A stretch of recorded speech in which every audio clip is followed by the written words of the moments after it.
Hello, everybody. Yes, it's Who's Views once again. It is lovely to see you. Thank you for joining us. And this one is Visitations. Yes, this is part of our series where either one of ourselves or one of you, lovely Who viewers, has been out and about and is coming back to give us a report on something that's Doctor Who related. And I'm delighted to say, look who's joining me. It's Graham. Hello, sir. Hello. Nice to see you all. Hiya. And what a lovely top you're wearing. Oh, I had to wear this dress for the occasion. Very stylish, very nice. Oh, well, thank It did get looked at on Sunday. A I should guy hope did it ask. did. A guy asked me outside what it was, and I said it's the best channel, the only channel to watch. And then he went off. But I did say it. Yeah, Well done, but I really appreciate that. It looks very smart as well with it's the very grey nice. Yeah, there. very nice. Lovely, I'd lovely. encourage Well, all the chat to go and purchase. oh, Definitely. well, thank you for that. That's very good. Well, listen, you will know Graham from the chat if you join us regularly on all our live shows. Graham is in there all the time with your views and your lookouts and your memories and everything, aren't you? And I'm so delighted to welcome you to Who's Views because you've been you've been to the Happy Who Year event, which is I know it as the Who at the Playhouse again, at the Epsom Playhouse, which was on Sunday, wasn't it? The 19th of January, just the other day there. Yes. It was Quite a a lineup birthday as present. well, Graham. Sorry, yeah. That was one of the things that attracted me to it. It was a birthday present from me and my wife got it for me, and me and a friend went. It's his birthday today, funnily enough. Happy birthday, Oh, Rob. So me happy and Rob birthday. went, and the two wives went shopping in Epsom, which was probably great fun. And we went to that, and we had a great time. It was really enjoyable. I mean, Mm. look at this lineup of views. If you haven't seen this, so this is quite a fairly regular event, isn't it? Where the Who convention goes on at the Epsom Playhouse, which is a theatre. And this time around, to start off the new year, 2025, you've got Peter Davison, you've got Colin Baker, you've got Sylvester McCoy, you've got Caroline Ford, you've got Alika Wills, Peter Purvis, Wendy Padbury, Fraser Hines, Katie Manning was advertised there, John Leeson, Sarah Sutton, Janet Fielding, Nicola Bryant, Tally Malloy. Now, you were telling me that a few of those didn't turn up, Graham. Is that right? Yeah, there was a slight change of plan, Yeah, even on the there day. always is, though, isn't there? Yeah, I kind of expect it. It did say when you book it, Yeah, they will yeah. try. But Always the way things come up.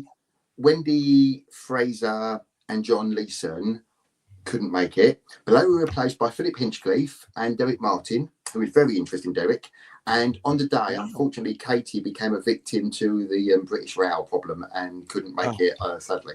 But it was brilliant. Really enjoyed it. Very interesting for lots of reasons, not just the Doctor Who stuff. It was interesting hearing how television was made back in the day, hearing their viewpoints, which were quite surprised me in certain ways. oh yeah. And the whole day flew by. Really, I thought it was quite good value. I think it was £50, and it ran from 9:30. The doors open to let you go in the foyer just to walk around, look at the merchandise stalls and things like that. Doors opened at 10, and it ran through till 5:30. So I thought that was pretty good value. It is Um, not bad. Yeah, it's a good day, isn't it? It's a good day, oh yeah, especially when you've got all those people there as well, packed into the day. You yeah. have sent us a couple of photographs, so let's have a look at this. Now, I have to show this one as well. This obviously is you at the stage. There you are, there in your lovely top there. Again, thanks for that. But that's brilliant. So you can see the size of the stage here. Who views as well? Here's another picture from it. Look, this is. I mean, it's a proper theatre. It's a working theatre. Um, it does look really big. I mean, I like that. I mean, what was it actually like? Is it a good venue? Yeah, it's a modern building, and I Yeah. did hear from one of the ladies on the door that capacity wise, it had sold 400 tickets. But Oh, I'm not bad. skeptical of that because what happened was the opening morning two acts were basically Team Five, Peter, Sarah, and Janet. They had an hour, and they were replaced later by that's from there, yeah. Replaced No, yeah, later. you can just see in the picture here, everybody. You've got Peter Davison there, you've got Janet Fielding and Sarah Sutton there. You can just see them there, and I take it that's the interviewer there on the left hand Yeah, side. on the left hand Lovely. side. Yeah. And then after that, Colin Steele, Terry Malloy, and Nicola Bryant came on, and that took us up to lunchtime, which was about 12:15, I think it was. But the funny thing was, after an hour's lunch break, coming back Yeah. into the venue, it considerably the crowd had gone a lot. And I think what happened was, well, I know what happened was people were queuing up for their photographs or their autographs. Personally, I didn't do that. I just went to the show and listened. I didn't partake in they weren't that badly priced, but So I you thought, mean no, I'm just gonna. you mean that they were queuing up for the autographs for Peter, Janet, and Sarah, Yeah. So while basically, Colin and Sylv and yeah, Nicola were on and stage? that repeated itself during the day. So if you wanted to have the Oh, I autograph see. and photo session, you would have missed out on seeing whoever was on stage that time, which is a bit of a shame. I thought I'd quite like listening. I prefer to listen to the stage event, really. Yeah. So it did. By the end, by Derek, who was the last man, Derek Martin was the last person on. The crowd had gone down an awful lot, but it was still a great atmosphere, and I really enjoyed it. So it wasn't, not the end of the world. So what was for the first one in the morning then with the with Peter Davison's era? What was Peter, Janet, and Sarah? What were they talking about mainly? It was just like a live version of Behind the Sofa. It really was. It was funny. It was great. I mean, Janet actually was surprisingly not surprisingly surprised me just how knowledgeable she was on actors acting in general and stuff like that. Point of thing. One of the questions I asked, you could ask questions by the compere. Went around with the mic and you put your hand up and you could speak to the to the panel, and somebody asked Janet and Peter and Sarah, when doing Snake Dance, was there any hint that Martin Clunes was going to go on to be a big star? Oh, and Janet commented that Martin's dad is a successful actor, or maybe he was an actor, I think. And even as a young man in '83, he wasn't nervous and came across really well. And they kind of could see that he was going to do big and better things. And that was the most serious part of their chat. She also mentioned that her and Sarah are good friends, and that she stayed over at Sarah's house the night before, which I thought was lovely. It's oh, quite right, lovely. yeah, okay. They stayed over and had dinner together, and then came to the event on the Sunday and saw Peter. Oh, right, okay. That's nice to know, isn't it? I mean, I'm not surprised that they're good mates, because I mean, it's been 40 years now, hasn't it? It's a long time, isn't it? It was lovely. It was really nice to see that the genuine affection, and that actually the genuine affection I found, and the banter and the companionship was even more on the next panel with Colin and Seal, who were so funny. They were just so funny. Colin and Seal bounced off each other something so much. They really did. Sylvie's rolling R's, and every 5 minutes getting the Hobbit in and mentioning the Hobbit. The Hobbit was his we all know what he's that like. gag's still going then, is it? Oh, very much so, very much so. And Colin was mentioning about the brothers. I think somebody actually in the crowd mentioned that the brothers was being shown on Talking Pictures. It is. It's being rerun right now, isn't it? And his episode, I think we're up to his episodes now. Yeah. Yeah, that's exactly what he said. That he's coming in it either soon or had been in it or very, very soon. Yeah. Kato Mara likewise. And Sylv said that he was a big fan of the brothers in the day. And Nicola said she watched it during the day. And Colin refused to believe that Nicola was old enough to have watched it back in the day. Yeah. But it was really enjoyable. They were really funny and interesting. And yeah, it was good. A good little panel, to be fair. And Terry, of course, being Davros was. I mean, I love what he wore. He had this like outlandish kind of waistcoat on and stuff. And he was brilliant. He was really good. It's nice to see him all. Really, it's nice to see Terry because obviously, he appeared with obviously Peter and Colin and Sylv, didn't he? So, quite an important part of the casting, really. Was Terry there all day? I don't know. I know Janet and Sarah were, because they were on in the morning. Like I say, they were on first thing. They were the first panel on, and they returned the very, very last panel, or the last part of the day at 5:30 was a competition draw out of a hat for a lottery, and also cosplay, people costume plays, who would win what. And the prizes for those cosplays were the stand-up cardboard figures that are in that picture you may have saw earlier. That's right, the cardboard. Oh, so they gave all those away? They gave away Tom, and they gave away the Dalek, and they gave away Patrick, and they gave away the TARDIS. So Davros, John, and William, I believe, are still there. So maybe next year. They might need them for something else. Well, yeah. They were actually quite bulky, Yeah.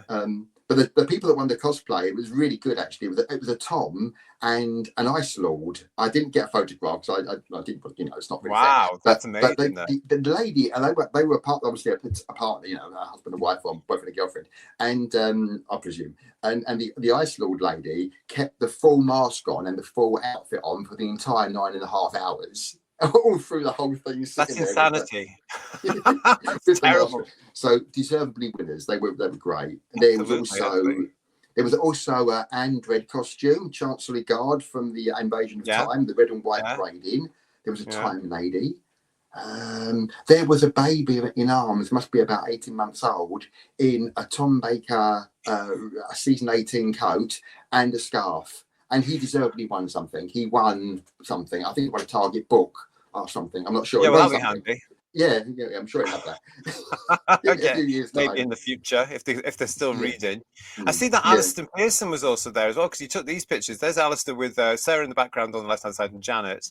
And then the picture on the right was Janet, obviously talking to him there. So he was part of the draw, was he? He was doing something with the draw.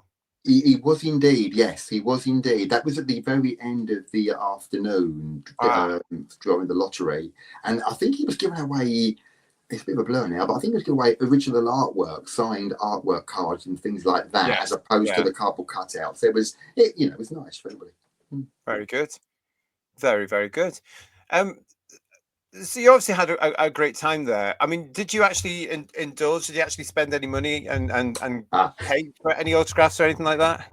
No, I didn't actually. I was going to. I was tempted. I was very tempted. What I was going to do, what I was going to do, what I had this plan that I backed out the last minute. I thought, what's the rarest piece of merchandise that I personally own? Yeah. And I came up with the Invasion from Space book, which I have, but it's very fragile. Yeah. And I thought to myself, do I take it there and get it signed? Ooh. And then I thought, well, hardly anybody from that era will be in the building because they've already passed away. And B, it's very fragile, and if anything happened to it, I'd be very upset. So in the end, I didn't. And although the price was £50, a reasonable price for the whole day, I thought, well, if you start indulging too much, it can be a bit. So I thought, it escalates. Yeah. And it was a nice restaurant outside, which was tasty. So that cost the money. I mean, we all know fellow fans that go to lots of conventions every year, and I just wonder. I honestly, I always think to myself, how are you affording this? Because they'll go to the convention, and there's the travel to get there, and then there's the accommodation there, and then there's the added bits, whether it be merchandise or the autographs and the photographs. And so I just think, how are you doing this? And just like, oh my goodness, I don't know. I kind of thought I was tempted. I really was, but no, and I'm glad I didn't, because I wouldn't have liked to have missed the actual panels, which I found very interesting, rather than the great big queue outside. No, I'd rather listen to the panel and enjoy that. So a bit of a leading question then for you. Which was your favourite panel? Oh golly, I actually found Andrew Cartmel interesting. Andrew Cartmel. There we go. Andrew was interested, and I felt sorry for him, because you can tell, even to this day, he feels very, very hurt about his era, how it's looked back on. You could tell, and people, in the audience were nothing but full of love for it. But you can tell that the question of money came up. The question of the BBC powers that be not liking what John was doing, not liking John, and I just felt sorry for him. Genuinely, quite sorry for him. He mentioned, I actually asked a question about the Happiness Patrol, and I said, because not many people are asking questions, so I thought, well, blow it, I'll ask a few. So I trying to rack my brains what to think. I had nothing pre-planned what to think, but I asked him. I said, in the Happiness Patrol, were you asked to tone it down? Was Shooter Hancock asked to tone the performance down on the Thatcherisms, of Helen A? And he said, well, no, basically, because nobody was really watching the programme, nobody really cared. It was just going out, and no one really took it that seriously. And I felt sorry for him. So he was one that was interesting. And likewise, Philip Hinchcliffe, very interesting. He was, without Philip, I don't think I'd, be the fan that I was, because I was 4, 5 and 6 when he was producing. And he was very interesting. And him and Louise did do a lovely tribute to Christopher Benjamin. A lovely tribute. Oh, lovely. Oh, that was nice of them, because of course that was of the weekend when we were hearing about his passing on the Sunday. Yeah.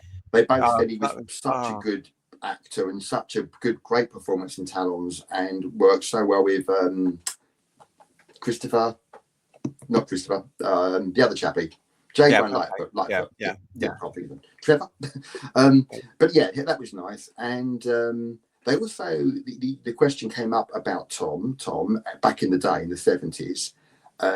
Louise repeated what we already know, really, that yes, he was difficult back in the day, but she did explain that it wasn't really against her, but he was very much against the character of Leela. He didn't like the thought of an aggressive, knife wielding savage would be part of the show.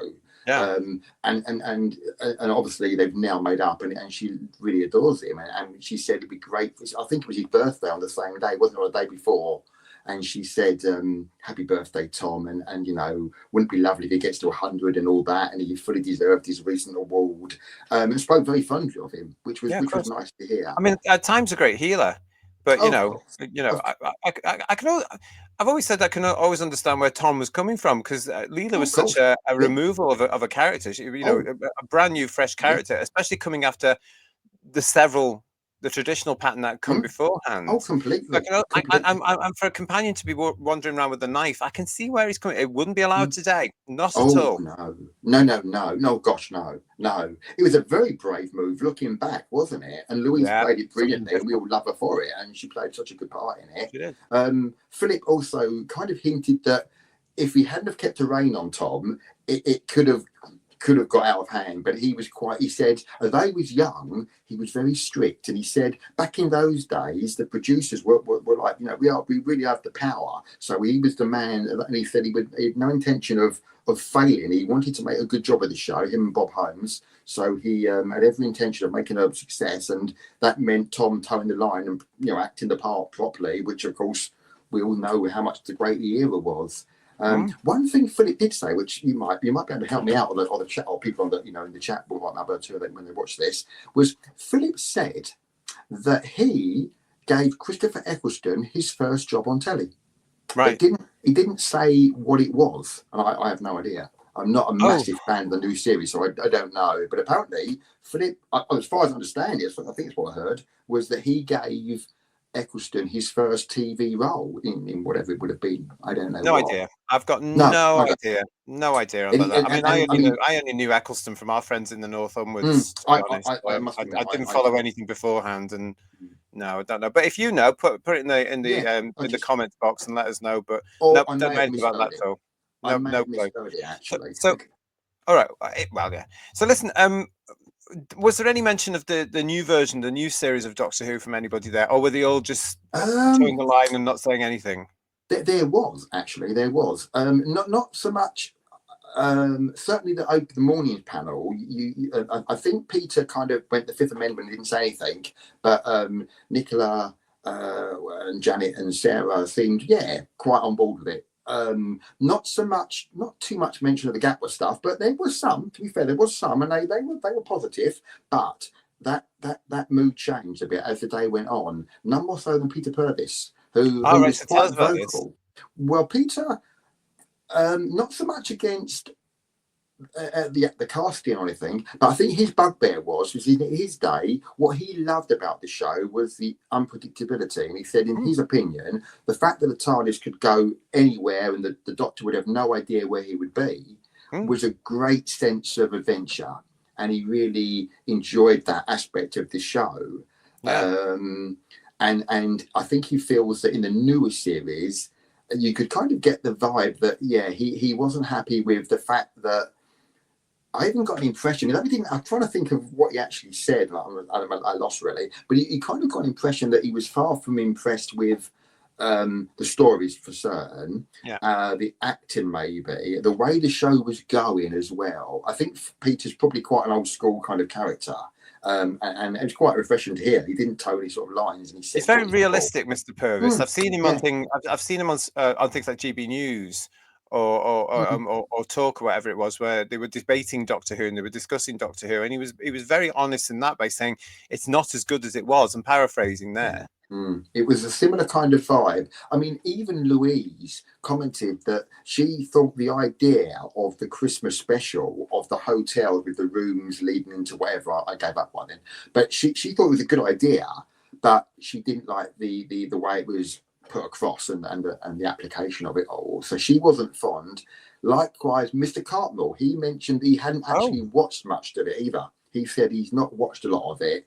And the reason he gave was, again, harking back to how he feels he's been treated, was it's like, he had to produce a program on like 25 quid or whatever it was, in no time. And now they're spending so much money and, maybe not getting the results that the money should warrant. Is the kind of impression he kind of gave. But he did admit he hasn't watched a lot of it. He wasn't by any stretch of the imagination a fan. But he did also say, talking about Andrew, another thing which is interesting, he mentioned that he doesn't see many of the old Doctor Who people, but he has been out socially occasionally with Eric Sayward. And apparently Eric and him, which is quite surprising, but they're quite friends. But apparently Eric almost admits now that the Collins Doctor was too unlikable at the beginning, which I'm not sure. I found it quite a breath of fresh air to a certain extent. Personally, back in the day, it was a complete opposite to Peter. It had to be as well, yeah. Yeah, I don't know, but whether he was just saying that for effect. But he said that Eric agrees with him, and Andrew certainly agreed with it. He had no intention that the McCoy Doctor wouldn't be anything like that. He'd be much more lovable and more audience friendly. So that was quite obvious in Syl's portrayal, wasn't it? And he also let on that had there been a season 27, he would have been very, very hopeful of writing a story himself. Hopeful. Oh, did he? Yeah, okay. Not guaranteed, but hopeful. Apparently, Ben Aranovich had one, I think, penciled in, and Andrew himself was thinking of it. So he was interesting. If I remember rightly, they had Aronovich and they had Mark Platt being approached for the unmid year. That's Mark. Right, yeah. It's such a shame we never saw it, did we? So, but hey ho. Well, absolutely. I think we've all made peace with it now, haven't we? But yeah, of course. It was. There have been rumours going on, or there have been other reports on social media this week about this. So, that people have mentioned Peter Purvis, but I've also seen something, and you'll be able to clarify if this is true, that Philip Hinchcliffe said something about the new series as well. Yeah, I'm trying to think what he actually said. Again, I got the impression that, was it? I'm trying to think. I may be wrong, but one of the panel alluded to the song and dance number. It may have. I think it might have been Louise actually. It might have been one of the girls, and they said that the song and dance number in whatever story it was, one of their awful stories, wasn't it? They said it was quite entertaining, but it had nothing to do with Doctor Who at all. Yeah. Nothing at all to do with which I totally relate to, and I think most of us probably do on here. So I'm trying to think specifically of what he actually said, Philip. Peter was the more really like, no, this isn't what I want to watch. Not, and I say he gave the main reason. Purvis. Yeah. He was mostly saying that the TARDIS should be a wandering entity and should just turn up, and it shouldn't be also premeditated that you can set the controls and end up in Venus and stuff.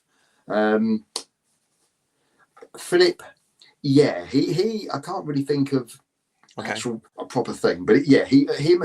I say the first guy seemed quite happy to talk.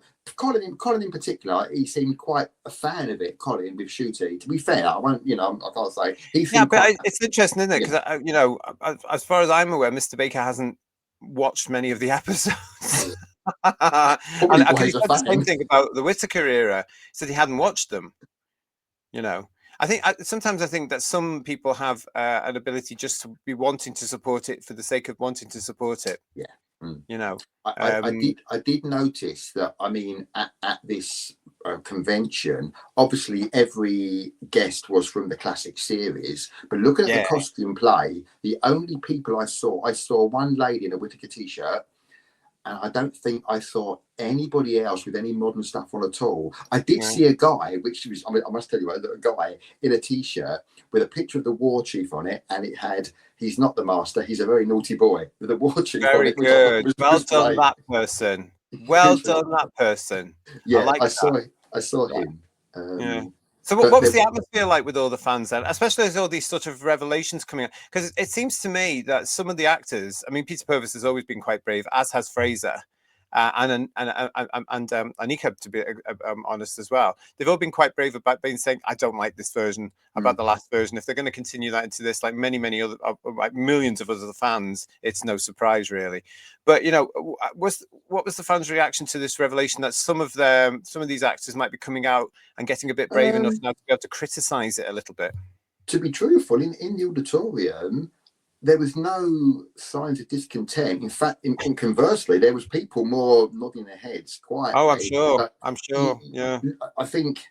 I mean, nobody wants to spoil anybody's enjoyment. So, I mean, I kept quiet. In my opinion. But I mean, I kept quiet about it. But you got the vibe that, yeah. And funny you mentioned Anika actually, because she actually was another one that kind of indicated that it wasn't going perhaps the way that she would like it to.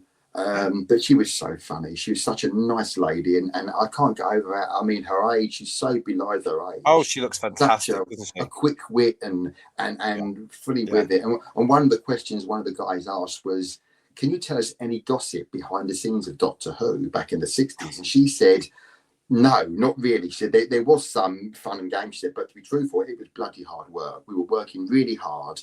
There was no time for fooling about because it was a tight schedule. But she said, bear with me, she said, because I can tell you gossip about Strange Report, which was, of course, a TV show she done later, which was quite, but she never did, unfortunately, but that would have been nice to have heard. But lovely lady, very nice. Who did also allude to something about the smugglers. Now, this has been misconstrued, I think, on social media as well, and I may have misheard it, but the point I took was that she said the smugglers was her favourite story. No particular surprise. Yes, she said that for a few years now, yeah. Obviously, the location down in Cornwall was lovely, and she mentioned that. But she did say, although she hasn't backed up, she did say that she'd done some material for something to do with the smugglers, and everyone immediately thought that means an animation of a covered episode or something, you know. But I wouldn't get too excited. I don't think she actually meant that, to be truthful. But I could be wrong. Well, she did clarify, didn't she? Because I remember seeing on Monday or Tuesday, she did tweet out there, or X out there, whatever you want to call the posting now. But she did come back saying she wanted to clear that up because it's not. She didn't say that it was coming as an animation at all. You know, she said I would like to have seen it as animation, and she was available should they want her to do anything for it. So we just need to make that clear as well. Because fingers crossed.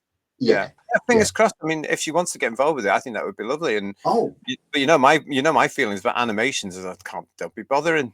They're all rubbish. No, I mean, I know it's not the time to discuss now, but the last couple have been so. I mean, wow. I don't know. I mean, I bought the toy maker. I've not watched it yet. I thought, oh my lord, no. Why am I buying this? Because, but anyway, another time. Well, I'm glad you enjoyed it though. The whole day there. It was brilliant. There was a couple more things that might be mentioned. Yeah, go ahead. Yeah, people at home. Carol Ann Ford was unaware. I've got to mention Carol. Carol was unaware that last series with Gatwa, that potentially her character was coming back, was the rumour by all accounts. She didn't even know that, so allegedly had no idea of it at all. But she said she'd be very happy to return if asked. And also, her and Peter are working on a programme called Henry's House. Yes. Apparently. Yes. Not sure what it's about, but they're working together on that. So there's a few of them in that. We've covered that on Headlines last year. We covered it on Headlines, and there's a few of them in it. I'm not going to call it a soap opera, but it's a drama. But there's quite a lot of known names to science fiction and Doctor Who fans in it. Oh, look out for it. And they're working on it now. It's an independent production. I'm not sure if they've got anywhere yet to platform it for them, but who viewers keep in touch, you know, and keep watching us, because as soon as we know about it and there's more news about it, we'll talk about it on the shows. Oh, okay. Yeah, because funny enough, both of them, Peter and Carol, mentioned that they were kind of in the dark as to when and how it will see light of day. But they're both quite excited by it, actually. Both seem generally enthusiastic. Yeah. It's so long ago since we talked about that on Headlines. It must have been early 2024. Oh, really? Okay, yeah, a long time ago. And I must mention Derek Martin, who came on last, and Derek was fascinating, really fascinating character, and he came across as ever so likable. And he admitted to the audience that he basically plays himself in every single production. He plays Derek Martin, and what you see is what you get. And he admitted that he came from a very potentially as a child could have got involved in all sorts of bad things. I think he was in the unsavoury side of life. Went to Right. school with Ronnie and Reggie Cray, apparently. Did he really? He said, yeah. And he knew, is it Charlie Cray, the third brother? He knew Charlie quite well Oh and my got on the wrong goodness. side of the law and went to court for, I can't remember what he said he'd done now, nothing too awful, but he went to court and he came out of the court, got acquitted and thought, I need to change my act now. I need to, Well, good for him. sort my Good for life him. out. And he did do, of course, and he said he's now apparently, I mean, I didn't realise what a career the guy's had. He's had a great career with seriously very, very high actors, very well-known stars over the years in all sorts of productions. And he said, no matter who it is, he said he can be a footballer, an actor, a pop star. He said they're only people. And he said, my motto is speak as you'd like to be spoken to. Treat people how you'd like to be treated yourself. And one thing he said, which was quite melancholic, was he mentioned he's 91, but he don't look anything like it. He looks quite a young-looking fella for his age. And he said about the guys in Havoc back in the day, he said he mentioned Derek Ware and other people. Well, I can't remember the names now. In Havoc have all sadly passed. And he said, I'm at the top of the list now. He said, but I'm not giving in. I'm not going to give in. And it was so lovely. It was such a, and he genuinely Sounds like he's got a good philosophy on life there as well. Yeah, very much so. Good for him. And the thing, there was, I mean, like I say, you could take questions to the panel, and I had a few to ask him, but it became quite apparent that he wouldn't have the recollection. He admitted, I don't really recall too much. I'm not surprised. It's decades ago. He said it was, well, apparently, I didn't realise. If you look at his on this sheet here, it's got a bit of breakdown of what he's done, and he worked with Hartnell, Troughton, Pertwee, and Tom. So all four doctors.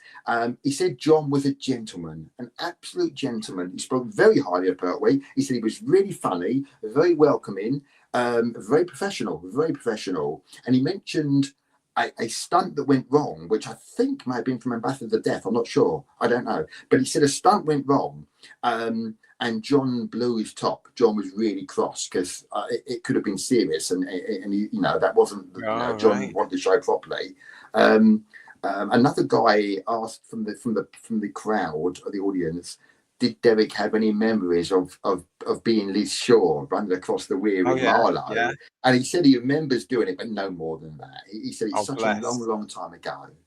But he was very, very interesting person, very humble person, and a nice chap.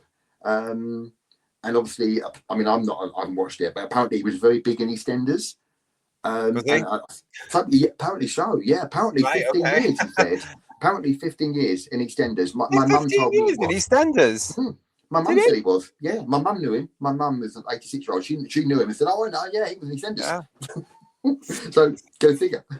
I don't watch it, so I don't know. Well, obviously I don't either. I'm not interested in any of that sort of stuff at all. But wow, that's a good run, isn't it? And some sort of, because they tried to make it EastEnders something natural to him in a sense, Yeah, of course. What they were trying to get at. Yeah, he'd probably be happy doing that. But nice chap, very nice chap to listen to. That's nice. Came on very last, and then they done the lottery and the prizes and the great big cardboard. Yeah, they got the cardboard plate. Yeah. Oh, very good. So as I said, these things at the Playhouse tend to come around every now and then. Would you recommend it then to other WhosViewers? Oh, definitely. Right. I think. I mean, I was attracted by the fact it was the guest lineup was wonderful. I just really thought it'd be interesting to see. It's a shame for Wendy and Fraser and Katie. That would have been nice, and John Leeson, of course, as well. But these things happen, and getting Philip involved and Derek was great. And it was brilliant. No, it was enjoyable. Everyone was happy. The guests appeared to be happy with, there was no one seemed bad tempered. I didn't hear anybody come back from the autographs and photo sessions unhappy. People had vast things being signed. One guy got Andrew Cartmel to sign this great big, must be up 5 foot tall hoarding thing, but I couldn't see what was on the front. So Andrew signed it, and I thought, what on earth could that be? I was trying to look, but I couldn't see. Well, if that person's watching and you've got that, please can you let us know? We need to know what it was. What was on the front bit? Was it, no, it was brilliant. So you'd go again then? Yeah, I think so. Definitely. Yeah, definitely. I really enjoyed it. It'd be nice to see other people, I think. Because I think once you've heard the stories, And if you're a regular of these things, you may have heard, especially the Team 5, nothing particularly excitingly new that I hadn't heard before from the DVDs or the things like that. But yeah, I quite enjoyed, repeating myself, the Andrew Cartmore, Philip Hinchcliffe side of stories.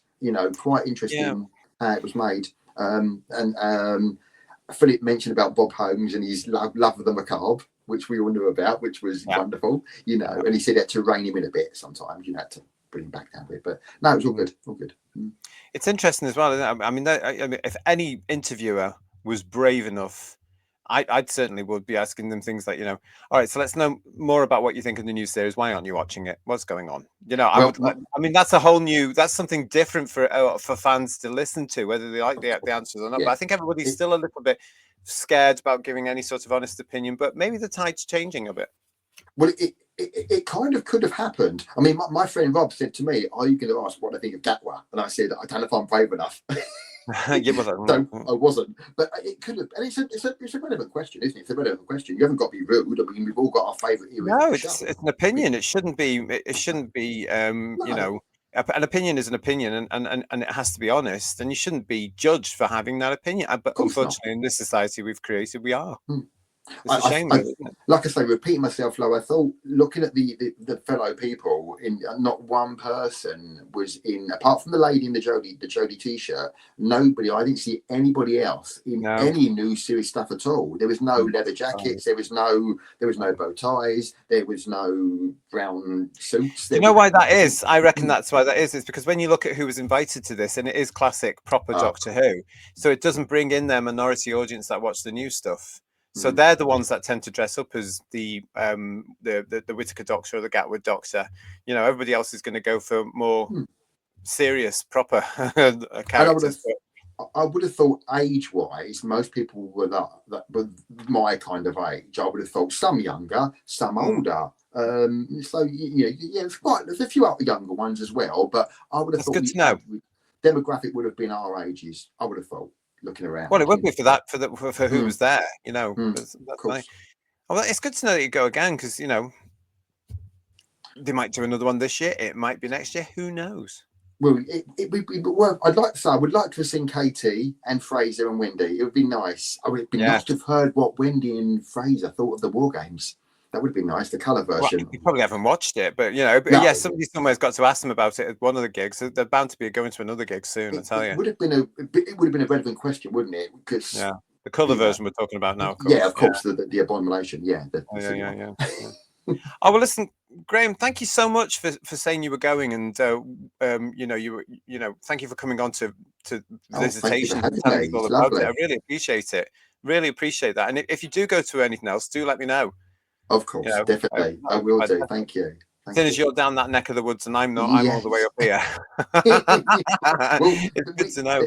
There is that thing they do at Riverside Studios. I went only once to see the War Machines, which was just basically the War Machines on a big screen. I think they're doing Varos, Vengeance on Varos, with Nabil Shaban, Colin and Nicola, and I think the lady who played Etta's going to be there. But unfortunately, I can't make that. He's sold out anyway. But that was I would have gone to otherwise, but. Well, don't worry. If there's anything else that comes up, you have to let us know. Let us know. But no, I really appreciate it. Thank you so much, and thank you for being part of our chats and being part of our shows. Really appreciate it. Thank you for having me. And it's great to see you. If you're going anywhere, by the way, Who viewers out there, and you think, I wonder if JT would be interested in that, the answer is probably yes. You can get in touch with me and we can arrange for you to come on and tell us about your visitation. You can get in touch at the usual email address, which is whosviews1@gmail.com, because that's what this one did here. Graham did that and he got in touch. So please do, whosviews1@gmail.com. Hopefully there'll be lots going on this summer throughout the year and everything like that. So let us know if you're going anywhere. It'd be great to talk to you about it, and you can give us a report and let us know what you thought about it. Graham, once again, thanks for coming on the show. Marvelous to see you. Really appreciate it. Don't forget, please, everybody, to like the video and leave some comments for us if you want as well. And also, of course, subscribe to the channel. If you've already subscribed to the channel, please make sure you are still subscribed to the channel. Until next time on Whose Views, once more, thanks to Graham. We will see you again very shortly, everybody. Thank you, everybody. Thank you, Ben. Thank you. Bye. Bye, mate. Cheers.